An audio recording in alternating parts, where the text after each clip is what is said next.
My name is Hannah, and I need to tell you something that will sound almost unbelievable.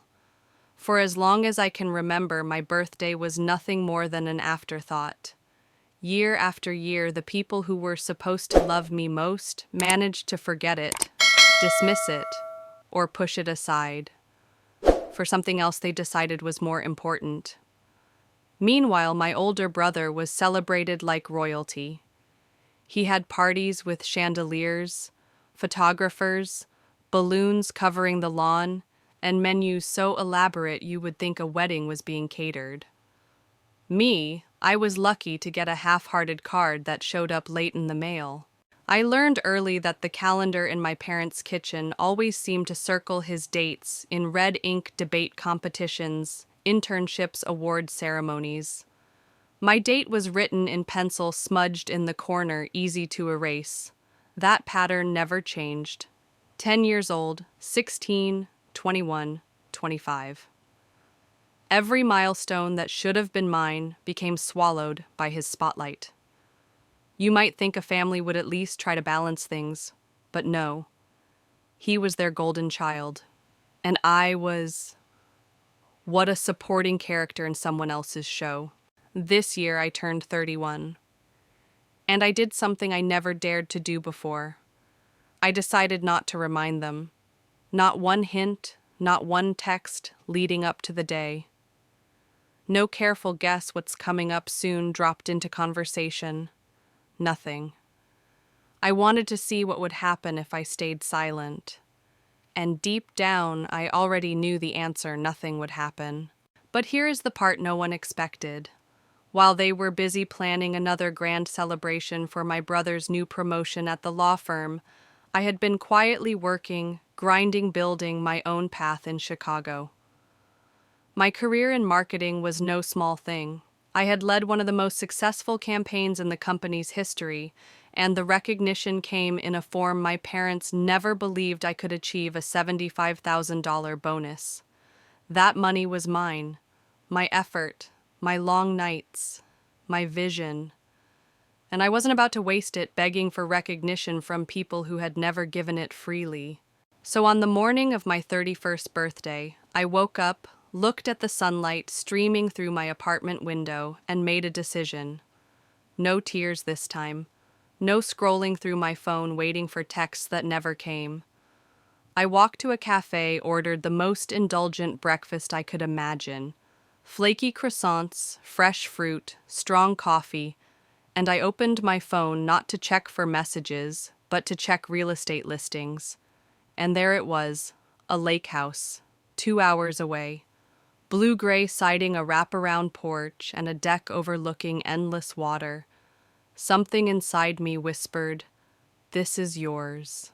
That very day, while my family forgot once again, I claimed the gift they never gave me.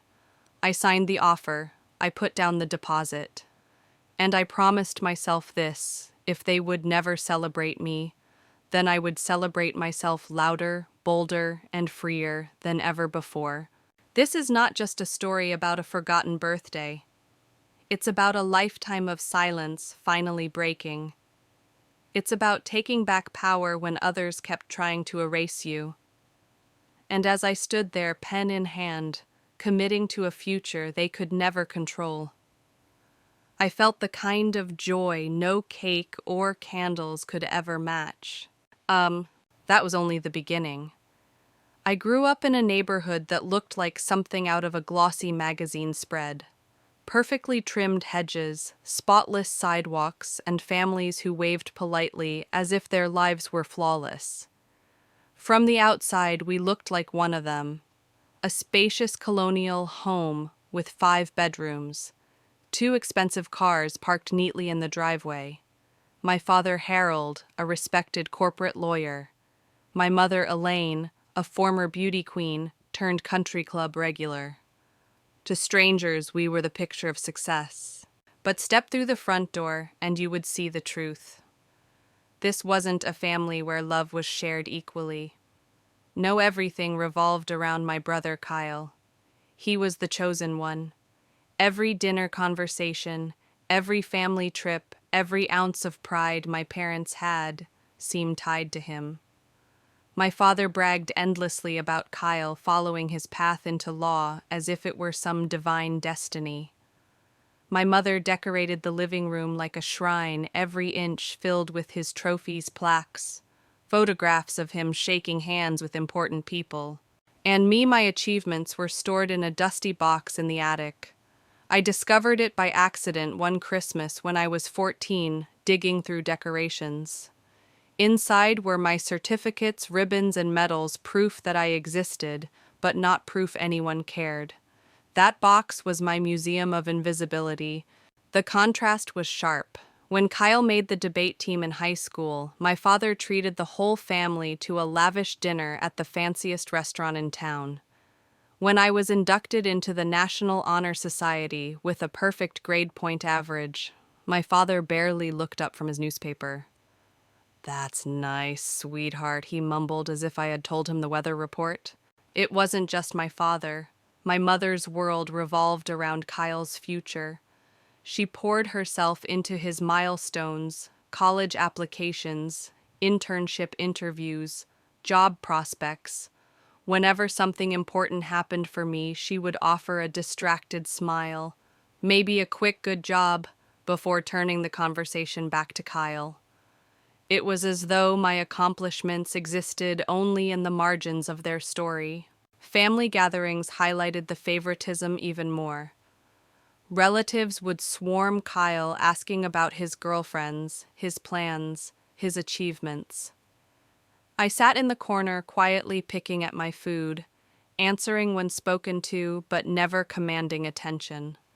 The toasts always went to him. The stories were always his. My life was background noise. Over time, I learned that no matter what I achieved, it would never be enough to shift their gaze. They were too invested in the myth of Kyle, the brilliant son, the future leader, the pride of the family.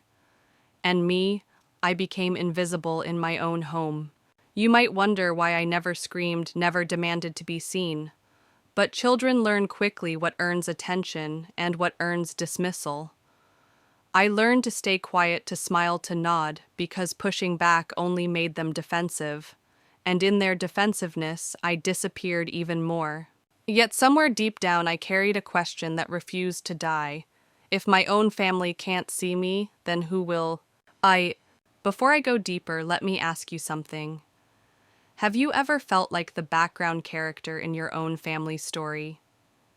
If you know that feeling of being overlooked or dismissed, I'd love for you to share it in the comments. And if you're listening right now, consider subscribing, not just to hear my story, but to join a community where people like us refuse to stay invisible any longer. This was my reality for years, and while I pretended to accept it, each forgotten moment carved itself into me. Each dismissal planted a seed of quiet anger. I didn't know it then, but those seeds would one day bloom into the decision that changed everything. When I was 10 years old, I woke up on my birthday with the kind of excitement only a child can feel. I ran downstairs in my pajamas expecting pancakes with candles, or maybe balloons tied to the chairs. Instead, I found my parents sitting at the dining room table, with Kyle flipping through stacks of college brochures. Their voices hummed with energy. What programs were the most competitive? What schools carried the right prestige? Which ones would give Kyle the best shot at his future? I stood there for a moment waiting for someone to notice me, waiting for someone to say happy birthday. No one did. My father was circling tuition figures with his pen. My mother was talking about alumni connections. Kyle was basking in the spotlight as if this planning session was his coronation. Hours passed. Nothing. No cake, no card, no recognition that this day had anything to do with me. At dinner, my mother gasped suddenly, as if she had just remembered to switch off the oven. "Oh goodness, Hannah, it's your birthday today, isn't it?" She looked embarrassed, but not sorry. My father barely looked up from his plate. We'll get you something next weekend, he promised. A promise that was forgotten as easily as the day itself. That was the first time I felt the sting of being erased. Not ignored, not overlooked, erased. As if my life events were interruptions to the real story they were telling about Kyle. And once you've been erased like that, it marks you. You begin to wonder if maybe you are in fact invisible. Kyle was 4 years older than me, and to him the favoritism seemed natural. He didn't mock me, not directly, but when he did notice me, it was usually with a pat on the head or an offer to let me tag along with his friends. Always framed as though he were granting me a favor, as if I should be grateful to be allowed in his orbit. Family gatherings made it worse. Grandparents, aunts, uncles, they all circled Kyle like he was the sun. Questions poured at him. How's school? Who's the lucky girl? What's next for you? I sat at the far end of the table, nibbling at my food, listening. Occasionally, someone remembered to ask about my grades, but the conversation always swiveled back to Kyle before I could finish my answer. When I turned 16, I tried to gather the courage to say something. I rehearsed the words in my head for weeks. Finally, one evening, while Kyle was out with friends, I told my parents how I felt. My voice trembled, but I managed to say it that I felt invisible, that they forgot my events and my birthdays, while Kyle received endless praise. My father lowered his glasses, irritated. That's ridiculous, Hannah. We're proud of both of you. My mother sighed, scrolling through her phone. Your brother is at a critical point in his life. His achievements now will determine his future. You'll have your time. Their words cut deeper than silence. They didn't just forget, they justified forgetting. They told me essentially that my worth was on layaway, that one day maybe it would matter, but not now, not when Kyle was shining. I left the conversation feeling smaller than ever. The next morning, my box of certificates in the attic felt heavier, like a coffin for every piece of me they refused to display. Let me pause here and ask you, have you ever tried to explain your pain, only to be told you were imagining it? That is one of the loneliest feelings in the world. If you have lived through that, leave a comment. I want to know your story because telling it out loud is one of the ways we refuse to stay invisible. So, that night I promised myself something, even if I didn't understand it fully at the time. I promised I would remember this moment, because one day I would not be the forgotten child anymore. Sweet 16. In my neighborhood, those two words were almost magical. Girls posed for professional photoshoots, rented banquet halls, and sometimes even got cars with oversized bows on the hood. For weeks leading up to my 16th birthday, I left magazines open on the coffee table, circled dates on every calendar in the house, and even hinted at what kind of dress I'd love to wear. 2 days before my birthday, we were sitting at dinner when my mother casually announced, Hannah will need to drop you at Grandma Joanne's this weekend. Your father and I are taking Kyle to visit Stanford. It's a special alumni event and we can't miss it. The fork slipped out of my hand, but Saturday is my birthday, my 16th birthday. Her eyes flickered with guilt, but only for a moment. Oh, sweetheart, I'm so sorry. We'll celebrate when we get back. Maybe take you shopping for something special. Kyle looked down at his plate, uncomfortable, but he didn't say a word. My father, on the other hand, was irritated by the inconvenience of my feelings. Stanford is Kyle's dream school. This could determine his entire future. Surely you can understand that's more important than a party that could happen any day. And just like that, my sweet 16 vanished. That weekend, I sat at Grandma's small kitchen table, eating a piece of stale coffee cake she had bought from the corner bakery. She was kind enough to light a single candle and sing softly, but it wasn't the same. Meanwhile, my phone buzzed with photos of classmates in gowns, surrounded by balloons dancing to DJs in glittering halls. I scrolled and scrolled, pretending it didn't hurt. Then came the final sting. My parents posted photos on their social media accounts, pictures of Kyle walking across Stanford's manicured lawns, smiling with admissions staff. The captions gushed about their brilliant son following family tradition, making them proud. Not one mention of the daughter whose milestone birthday had been forgotten. Again. That night, I lay in the guest bed at Grandma's house staring at the ceiling. 16 is supposed to be the moment you feel like you're stepping into your own story. But my story had been canceled, replaced by Kyle's tour of glory. I whispered to myself, I won't forget this. Because even then, even as a teenager, I knew this wasn't just one bad weekend. It was a pattern that was carving me into someone I didn't recognize, quiet, bitter, and resigned. The next Monday at school, friends asked, "So how was your party?" I forced a smile and said, "It was fine." I didn't tell them that my party was a slice of coffee cake and a candle in my grandmother's kitchen. That became the blueprint of my teenage years. I stopped expecting much. I stopped asking for anything. Because whenever Kyle's future clashed with my present, my life was the one erased. Have you ever had a milestone, something you dreamed about, planned for, get overshadowed by someone else's big moment? If that has happened to you, leave a comment below. I'd love to hear how you dealt with it. I didn't realize it then, but that sweet 16 was the start of a long line of birthdays and achievements that would be swallowed whole by Kyle's spotlight, and each time the silence around my existence grew louder. Turning 21 is supposed to feel like freedom.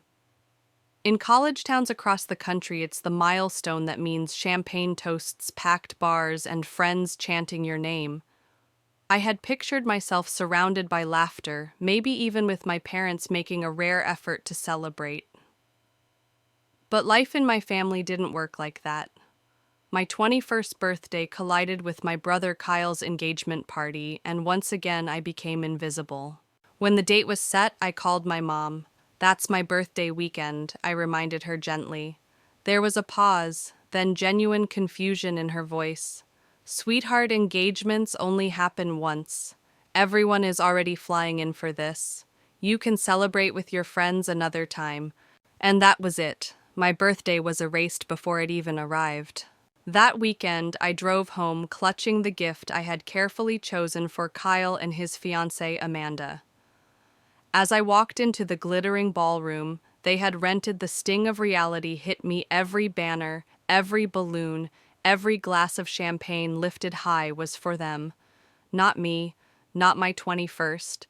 I smiled through photographs, gave a heartfelt toast, and posed beside Kyle and Amanda while cameras flashed.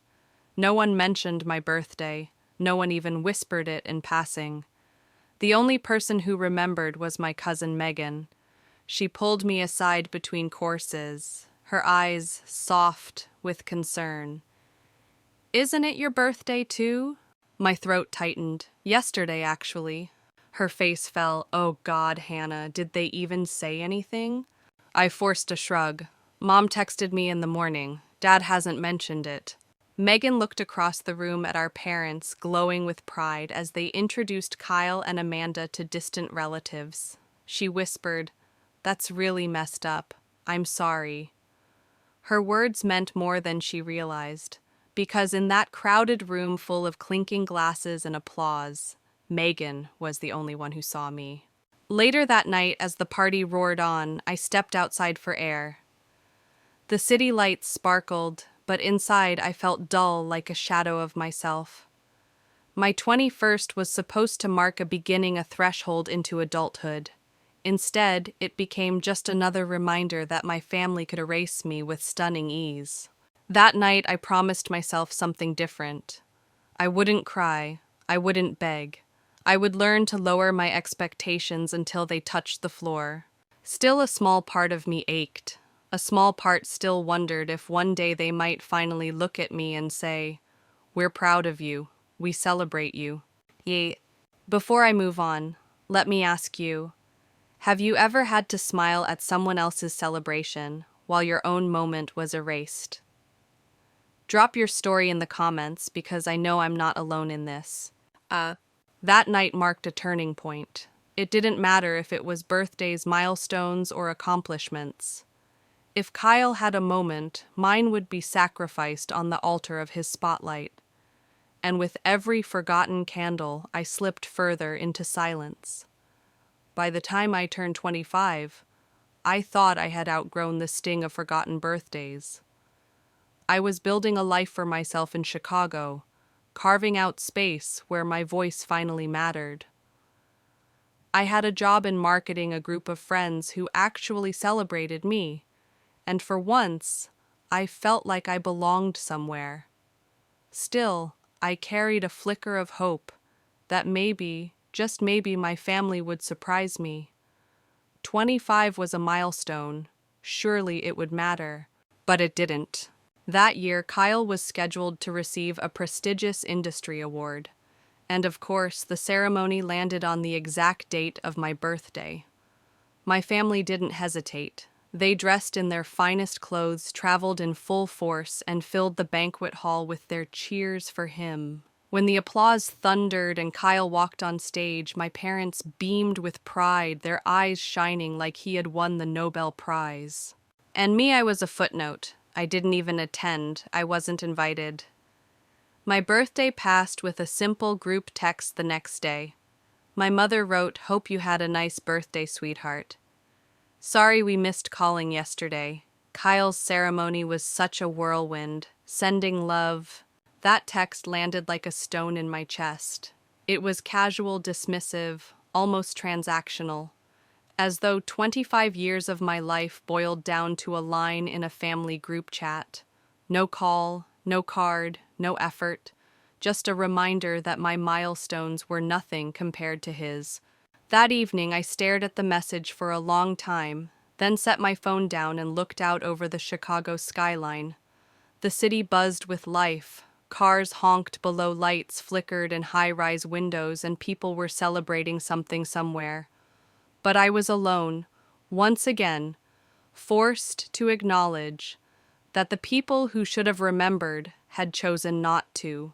What made it worse was the contrast. For Kyle's 30th, my parents had rented a yacht. 60 guests sailed across Lake Michigan under the glow of a sunset with gourmet catering and a live band. For his 32nd, they surprised him with a family trip to Hawaii. For his 35th, they hired a celebrity chef to prepare a private dinner. Each event was documented online with countdown posts and glowing captions. Meanwhile, my 25th was reduced to silence, broken by a half-hearted text. I tried to convince myself it didn't matter, that I didn't care. But deep down it did matter, because birthdays weren't just about cake or parties. They were about being seen. And in my family, I had learned again and again that I was invisible. That night I made a decision. I wouldn't beg them for recognition anymore. If they wanted to forget, let them. I would not chase after scraps of attention. Have you ever reached that point where you stop expecting anything from people who keep disappointing you? If you know that breaking point, leave a comment below. I want to know how you chose to move forward. That choice hardened me. It made me stronger, but it also made me colder. By 25, I had accepted a truth that should never have been true in my family. My worth wasn't celebrated. But I would learn to celebrate myself even if it meant doing it alone. The older I got, the clearer it became Kyle was the crowned prince of our family. Everything he touched turned into a reason for celebration, while my milestones vanished into thin air. For his 30th birthday, my parents rented a yacht on Lake Michigan, 60 guests, a sunset cruise, a live band playing while servers passed trays of gourmet appetizers. I remember watching the photos pop up on social media, smiling faces, champagne glasses clinking, my mother's caption reading, "So proud of our amazing son." I scrolled through them in my small apartment, eating takeout Chinese food alone, trying not to let the bitterness consume me.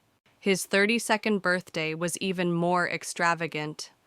They surprised him with a 10-day family trip to Hawaii, a beachfront property luau snorkeling excursions. My parents called it a once-in-a-lifetime gift. I was invited, of course, but only as an afterthought. I could only go for 4 days because of work, and when I explained that to my mother, she scoffed. Work will always be there. Your brother turning 32 only happens once. And then came his 35th. A celebrity chef flown in from New York catered a private dinner for him and his closest friends. My mother posted daily countdowns for weeks leading up to it, each day a reminder of how deeply they celebrated him and how rarely they remembered me. Meanwhile, my birthdays slipped by like whispers. A belated card one year, a short text the next. At 30, when friends hosted a little dinner for me, my parents sent nothing but excuses. Sorry, sweetheart, things are so hectic with Kyle's promotion. It was like living in parallel worlds. In one, Kyle was honored like a king. In the other, I existed in shadows, expected to clap from the sidelines. I don't think Kyle was cruel. He wasn't the type to taunt me or rub it in my face. But he was blind. He accepted the adoration as his birthright. He lived in the bubble they created for him, oblivious to what it cost me. He didn't ask why I never had parties, or why my milestones passed unmentioned. To him, that imbalance was normal. And my parents. They didn't even try to hide it anymore. Their priorities were written in the size of the parties, the length of the guest lists, the money they poured into his happiness. I was an extra, a background character in a movie I never auditioned for. I remember once scrolling through the pictures of his Hawaii trip, the turquoise water glistening behind them, and thinking, if they can go this far for him, why can't they remember me for one day? That question haunted me, echoing louder every year. Have you ever lived in someone else's shadow, watched as they were celebrated while you were barely acknowledged? Share your story in the comments, because sometimes the most painful part isn't being forgotten. It's being reminded every day that someone else will always come first. By then the truth was undeniable. My parents weren't going to change. Kyle would always be the golden boy, and I would always be asked to play the role of loyal sister, smiling in the background. What I didn't know then was that the very imbalance that broke me would one day push me to reclaim my life, and in a way none of them ever saw coming. By the time I turned 30, I had stopped waiting for my family to clap for me. I realized if I wanted to feel proud, I would have to build something on my own. Chicago became my escape, the city where no one knew me as Kyle's little sister. I started at Burke Marketing Group, a mid-sized agency that wasn't glamorous, but gave me room to learn. I stayed late, volunteered for extra projects, and watched senior strategists like a student studying masters. 3 years later, when my boss left for a top firm, Apex Creative Solutions, he asked me to come with him. That invitation changed everything. Apex was a different world. International brands, million-dollar budgets, pressure so heavy you could feel it in the air. But I thrived. I pushed harder than I thought possible, rewriting ad copy at midnight, testing campaign angles until they were perfect. Some coworkers thought I was too intense, but my creative director, Teresa Williams, saw something in me. She gave me a chance on a pitch for a skincare company rebrand. That pitch became my turning point. I brought insights about Gen Z and millennial markets that others overlooked.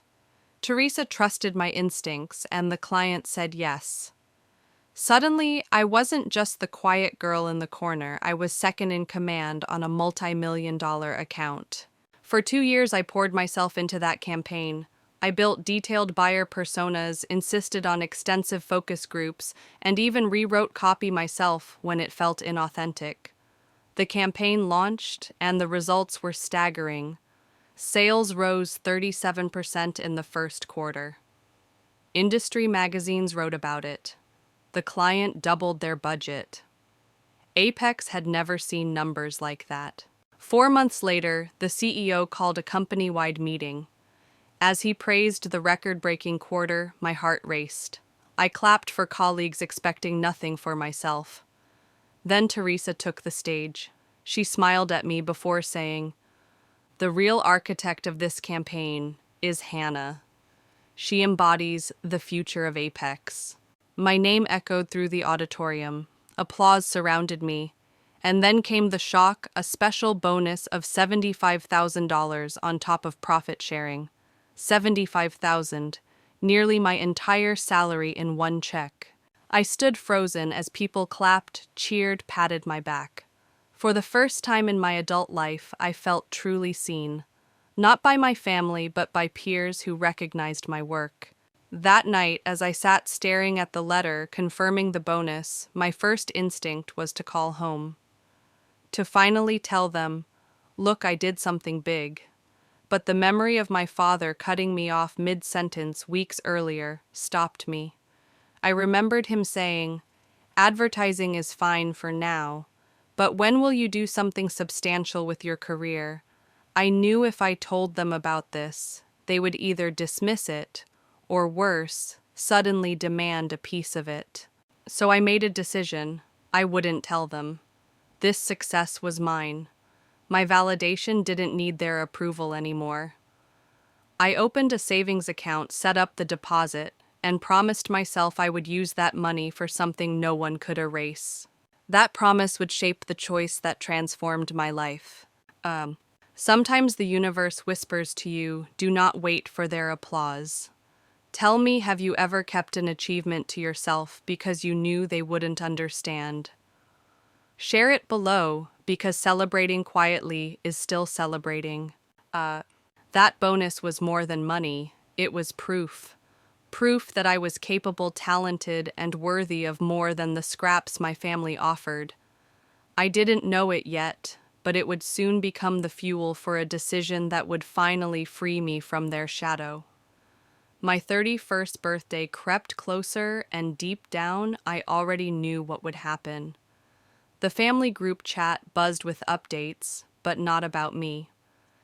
Every message was about Kyle's upcoming promotion party, what caterer to hire, which relatives to fly, in which luxury watch would make the perfect group gift. My birthday sat 3 weeks before his event, right there on the kitchen calendar at my parents' house. But no one mentioned it, not once. I decided this year I wouldn't remind them.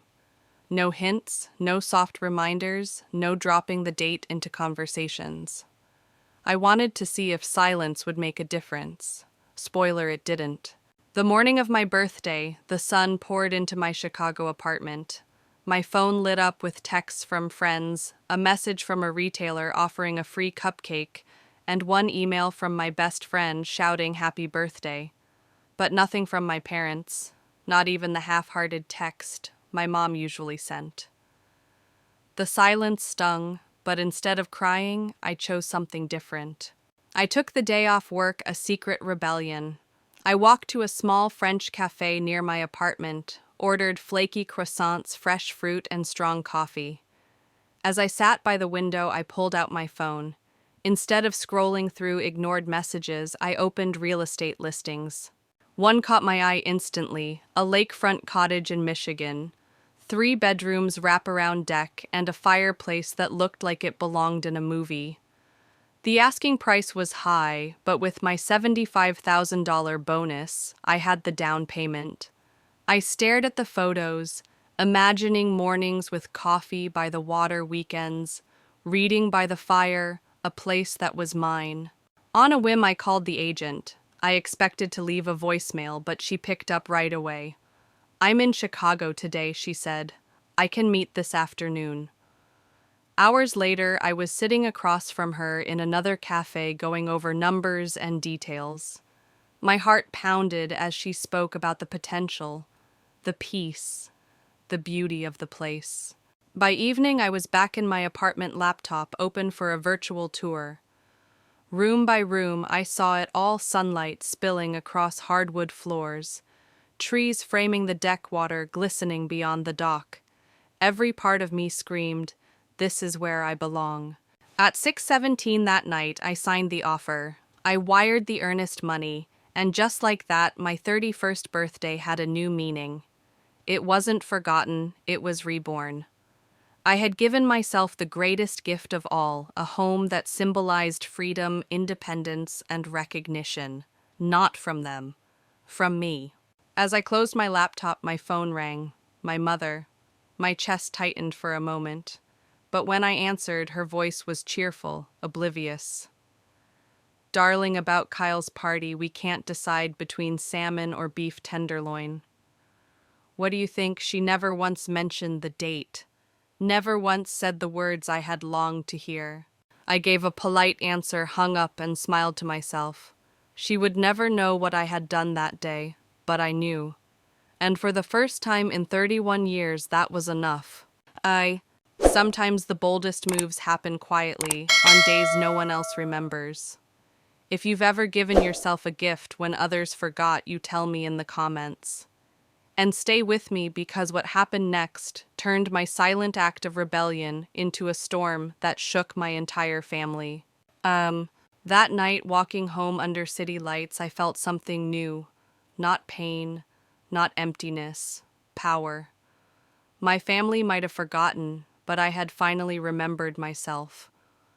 For a while, I kept my secret close. My parents had forgotten my birthday just as I expected, but I had transformed that silence into the biggest decision of my life. I had a lake house now, a place that belonged to me, not to Kyle, not to my parents, not to their endless orbit around him. Just me. I spent the next weeks juggling paperwork inspections and mortgage documents. Each email and phone call felt like a step further into freedom. But I hadn't planned on what came next, because the secret didn't stay secret for long. One quiet Sunday, I drove out to the lake, walked through the empty house, and felt that thrill again. I snapped a few photos, sunlight through the trees, the deck with its endless view, the stone fireplace waiting for warmth. Back in Chicago, I scrolled through them, proud of what I had created. Without thinking too hard, I uploaded a few to Instagram with a simple caption, "Weekend vibes. Nothing beats lake life." I wasn't prepared for the explosion. Friends flooded the comments, shocked and excited. "Did you buy this? It's gorgeous. So happy for you." For a few hours, I basked in their joy. Then I saw the names I hadn't expected: my parents, Kyle. Comments from all three appeared, each one carrying disbelief like a blade. My mother, Sydney, "Whose house is this? Are you staying with friends?" My father, "Call your mother immediately. This is concerning behavior." Kyle, "Must be nice to waste money on vacation rentals while some of us are focused on real careers." The storm had begun. By the next morning, my phone was a battlefield. Missed calls, group texts, even extended family joined in. An aunt messaged lovely photos. "Didn't know you bought a house." Your mom seemed surprised too. My cousin Megan wrote bluntly, "OMG. Did you buy a lake house without telling anyone? The family chat is going crazy." I read it all with a strange calm. Years of being forgotten had taught me how to sit in silence. And now, in the middle of their outrage, I realized something powerful. For once, they were finally paying attention. Not because I begged them to, not because I reminded them, but because I had done something undeniable. Still, the accusations hurt. My father demanded explanations. My mother scheduled a mandatory family dinner. Kyle mocked me, implying I didn't know what I was doing. Every word revealed the same assumption, that I couldn't possibly own something this beautiful, that any decision I made needed their approval. But they were wrong. Have you ever shocked people simply by proving you didn't need their permission? If you've had a moment like that, share it below. Because sometimes the loudest statement isn't what you say, it's what you do. I stared at their messages, then set my phone down. For years I had begged for recognition. Now I had it, though not in the way I dreamed. They saw me, but only because they were afraid they had lost control. And I made a promise to myself at that dinner I would not shrink. I would not explain away my choices. This time they would hear the truth they had avoided for decades. The lake house had already given me a gift far greater than property. It gave me the courage to confront them. And soon they would realize that the forgotten daughter they dismissed had finally found her voice. The night of the family dinner arrived with a spring thunderstorm, the kind of storm that rattles windows and makes the air heavy with tension. I pulled into the driveway at exactly 7 parking behind Kyle's shiny BMW. For the first time in years, I didn't use my key. Instead, I rang the doorbell, like a guest. That small choice carried weight. It told me I wasn't stepping into this house as the overlooked daughter anymore. I was stepping in as someone who had finally drawn her own line. My mother opened the door, her smile tight, her eyes scanning me as if searching for weakness. "Come in, Hannah," she said. Inside, my father stood near the fireplace, glass of whiskey in hand, his posture stiff with authority. Kyle sat slouched in an armchair, scrolling his phone, with the casual arrogance of someone who had never been challenged. The appetizers were served in silence, conversation forced and shallow. We spoke about the weather, about an upcoming charity gala, but no one dared to mention the lake house. It hung in the room like a storm cloud. Finally, at dinner, my father set down his knife with deliberate precision and spoke. His lawyer voice filled the air. "So, Hannah," he began, "would you care to explain the photos you posted? Whose property is that?" I took a sip of wine, my hands steady. "It's mine. I bought it last month." The room fell into silence. My mother laughed nervously. "Darling, that's not possible. Houses cost hundreds of thousands of dollars." "Yes, they do," I replied calmly. "This one cost $340,000. I put $75,000 down and financed the rest." Kyle's fork clattered against his plate. "Where would you even get $75,000? That's ridiculous." I met his eyes without flinching. "From my job. I earned a performance bonus for leading the most successful campaign in my company's history." My father's brow furrowed. "You never mentioned any bonus, or any significant campaign." "No, I didn't," I said evenly. "Just like none of you mentioned my birthday 3 weeks ago." That landed like a thunderclap. My mother's lips parted, her face flushing. "We've been incredibly busy with Kyle's partnership celebrations. You know how important this is." "They always are," I cut in softly. "Every year there's some reason my birthday isn't worth remembering." While Kyle's achievements merit yachts and trips to Hawaii, mine vanish without a trace. Kyle shifted in his seat, clearly uncomfortable. "That's not fair, Hannah. Nobody deliberately forgot your birthday." "Didn't they?" I asked, my gaze locking with his. "When was the last time any of you remembered without me reminding you? When was the last time you planned even a simple dinner for me?" My father leaned forward, his tone sharp. "This isn't about birthdays. This is about you making major financial decisions without consulting your family. Purchasing real estate is serious business." "I know," I countered. "Which is why I researched carefully, worked with professionals, and made a sound investment. My finances are strong, my credit is perfect, and I don't need your approval to live my life." The room pulsed with shock. For years I had been silent, compliant, eager to please. But tonight the words came out steady, measured, unshakable. "So, sometimes the moment you finally speak up feels like a storm breaking. Have you ever confronted someone who underestimated you? Tell me in the comments, because those moments can change everything." That dinner wasn't just about a house. It was about 31 years of silence ending. For the first time, they saw me not as the forgotten daughter, but as a woman who could stand on her own. And though the storm outside eventually calmed, the storm in that dining room had only just begun. The silence after my declaration felt thick enough to choke on. My father's jaw tightened. My mother dabbed at her napkin as if it could absorb her discomfort, and Kyle looked like he wanted to melt into his chair. For years, I had swallowed my anger, but now it surged up sharp and clear. I leaned forward. Do you want to know why I didn't tell you about the bonus, why I didn't mention the house? Because you've never cared about the important milestones in my life? Not once? My mother's voice cracked as she tried to protest. That's not true, Hannah. We love you just as much as we love Kyle. I laughed, but it came out bitter. Do you let me remind you? I listed them one by one. My 10th birthday, you were too busy with Kyle's college brochures. My 16th, you left me with Grandma while you toured Stanford. My 21st, you threw an engagement party instead. My 25th, you sent a group text the day after, because Kyle's award mattered more.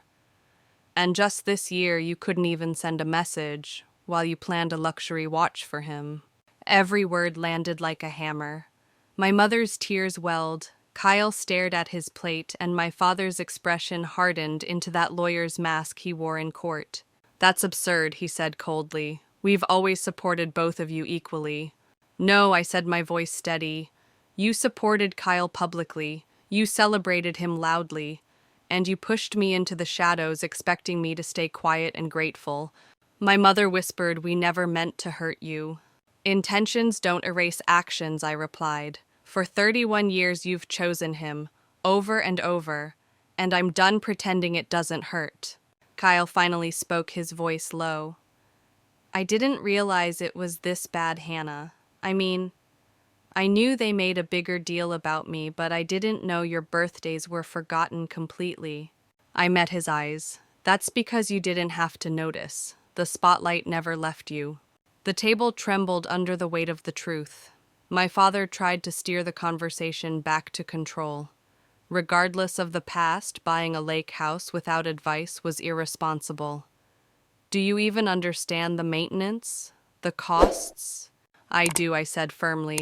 I've already arranged winterization, connected with local providers, and met neighbors who welcomed me like family. They saw me before my own parents ever did. That stung. My mother flinched, whispering, There's no need to be harsh.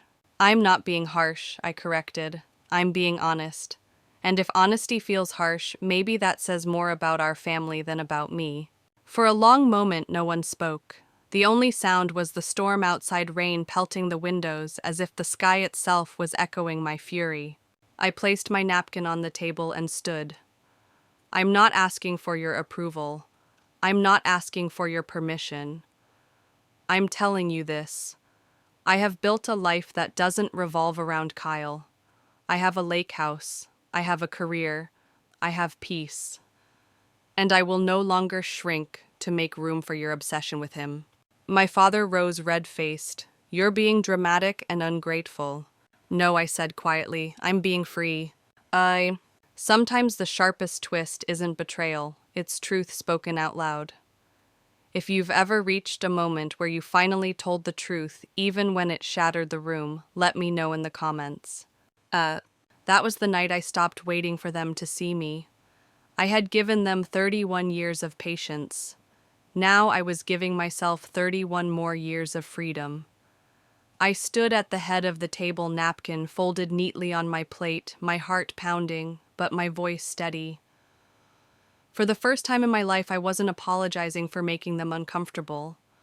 I was telling the truth, and they had no choice but to hear it. My father's face turned red, his voice sharp as a blade. Ungrateful. After everything we've done for you, this is how you repay us, by throwing accusations and storming out. I met his glare without flinching. Everything you've done has been for Kyle. I was just the supporting character in the Kyle show, and tonight I'm done playing that role. My mother reached for me, her eyes wet. Please, Hannah, don't leave like this. We can fix it. I shook my head slowly. Maybe you can fix yourselves, but I'm not holding my breath anymore. Kyle shifted in his chair, his voice softer than I had ever heard it. Hannah, wait. Don't just walk out. I turned to him, and for a moment I almost softened. But then I remembered every birthday stolen, every milestone erased, every moment I had been told to wait my turn. "I'm not walking out," I said. "I'm walking forward. Finally." I grabbed my jacket, my bag, and headed for the door. The storm outside had softened to a steady drizzle, the kind of rain that cleans the air. My mother followed me to the doorway, tears streaming down her face. "Please, we love you. We'll do better." I paused, one hand on the doorframe, and looked back at her. "Love is more than words, Mom. Love is action. And your actions have been clear for 31 years. Then I stepped out into the night. As I drove away, windshield wipers swiping back and forth, something inside me broke free. For years I had carried the weight of their neglect, making myself smaller, quieter, less needy, hoping they would finally notice me. That night I dropped the weight. It felt like flying. Instead of heading back to my apartment, I took the highway toward Michigan, toward my lake house, toward the life I had claimed for myself. The further I drove from their house, the lighter I felt. By the time the rain gave way to clear skies and stars, I was smiling. For the first time in my life, my birthday had ended not with disappointment, but with freedom. When I arrived, the house was dark and quiet. I set down my bag, walked onto the deck, and looked out at the water. The lake shimmered under the moonlight. It wasn't just a property anymore, it was a symbol. A reminder that I could build something beautiful without their approval. That I could create my own sanctuary. I whispered into the night, "Happy birthday, Hannah." For the first time I meant it. Sometimes freedom doesn't come with fireworks. Sometimes it's a quiet drive in the rain, a key in your own lock, and the knowledge that you no longer need anyone's permission to exist. If you've ever broken free from a role that wasn't yours, share it in the comments. I want to hear how you claimed your own life. And if you're new here, subscribe to this channel. Because this is where we learn together how to stop being forgotten and start being free. That night wasn't an ending. It was the first real beginning of my life. The days after that stormy dinner felt eerily quiet. No texts from my parents, no calls from Kyle. For years, that silence would have gutted me. I would have replayed the confrontation, wondering if I'd gone too far, blaming myself for daring to speak up. But this time it felt different. This time the silence felt like proof I had finally drawn a line. I took Friday off and spent the weekend at the lake house. Instead of punishment, solitude became a gift. I walked along the shoreline, the pebbles crunching under my shoes. I read books on the deck, the wind carrying the scent of pine through the air. Neighbors waved, some stopping to introduce themselves, welcoming me into a community that saw me not as Kyle's sister, but as Hannah, the woman who had just bought the Peterson place. That weekend, I realized something profound. I didn't feel lonely. For the first time in my life, being alone didn't mean being invisible. It meant being free. Then on Sunday evening, as I packed to head back to Chicago, my phone buzzed. A message from Kyle. Just 6 words. "Can we talk? Just us." I stared at the screen for a long time.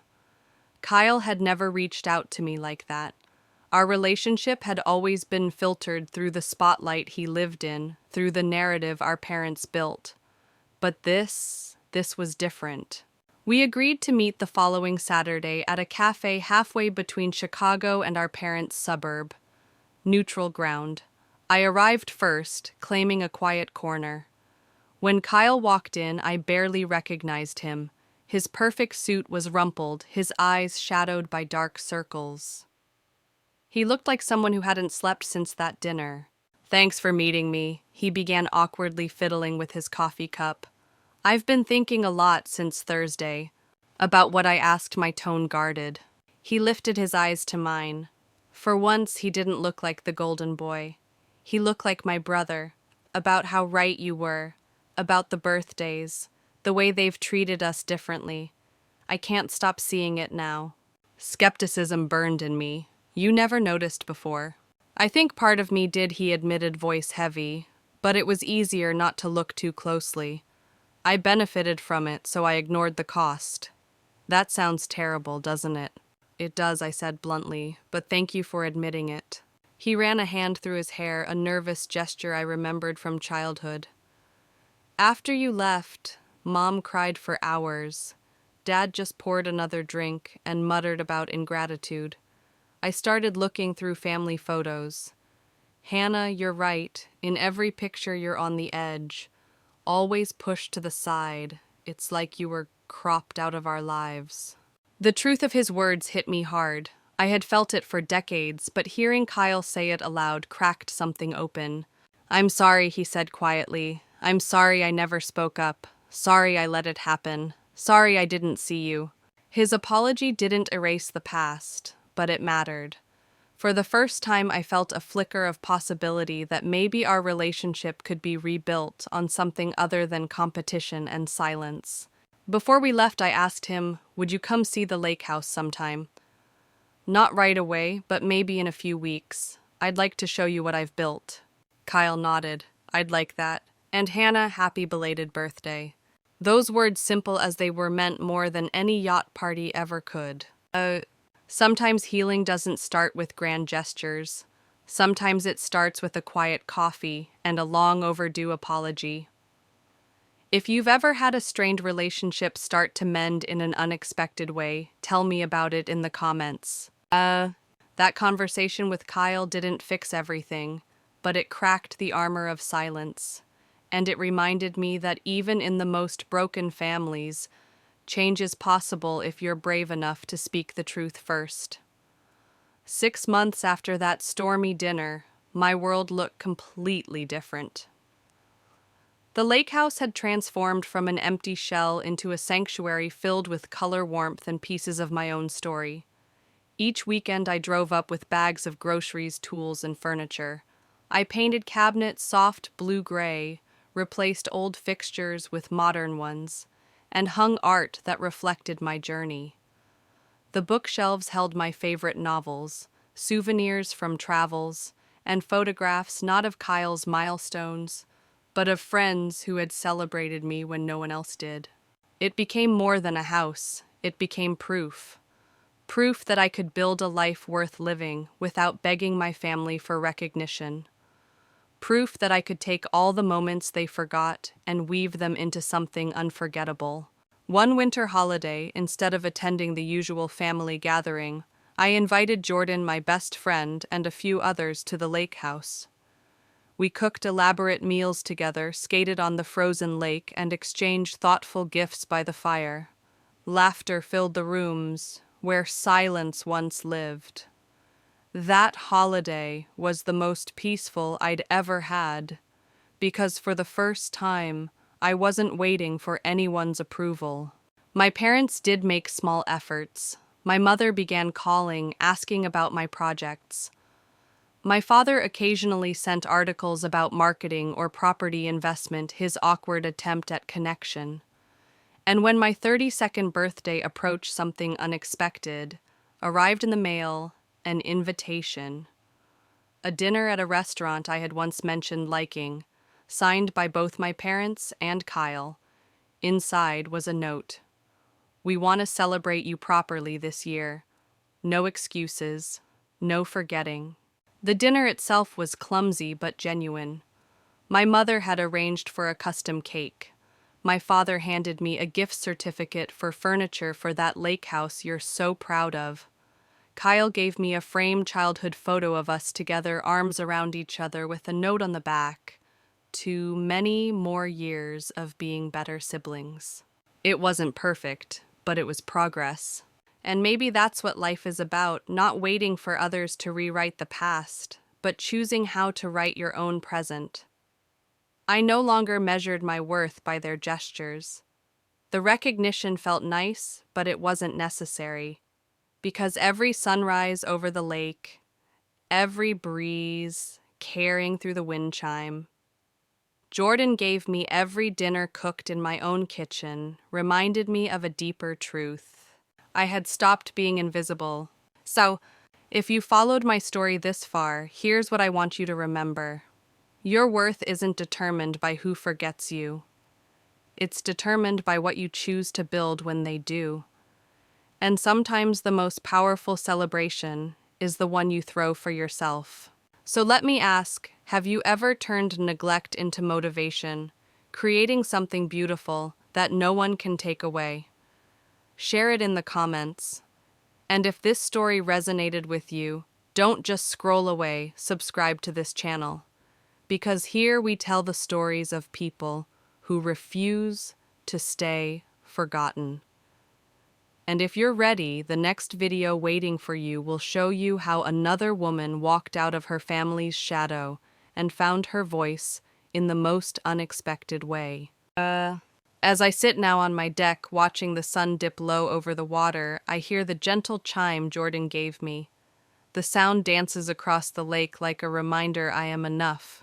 I always was, and I always will be. Looking back now, the lake house isn't just wood and stone. It's a symbol of everything I had to fight for recognition, independence, peace. For so many years, I kept hoping my family would turn and finally see me. But what I've learned is this waiting for others to validate you is a trap. You can lose decades of your life hoping someone else's love will suddenly be enough. The day I signed those papers, I unknowingly signed a new chapter for myself. Not because my parents finally celebrated me, but because I celebrated me. Every nail hammered, every room painted, every photograph hung on the walls is a quiet declaration I matter. Does it still hurt sometimes? Of course. Family wounds don't vanish overnight, but pain doesn't get to define me anymore. Instead, I let the sound of wind in the trees define me. I let the laughter of friends around my table define me. I let the reflection of a golden sunset over the lake remind me that life can be beautiful, even if the people you expected to see you never did. And in a strange way, my family did shift, maybe not perfectly, but enough. Kyle began to notice me. My parents tried awkwardly to show interest. But even if they hadn't, I know I'd still be standing here whole. Because the most important change wasn't them, it was me. So if you take anything from my story, let it be this: don't wait to be celebrated. Celebrate yourself. Build the home, take the trip, throw the party, even if no one else shows up. Sometimes the family that truly sees you is the one you build for yourself. And that finally is enough.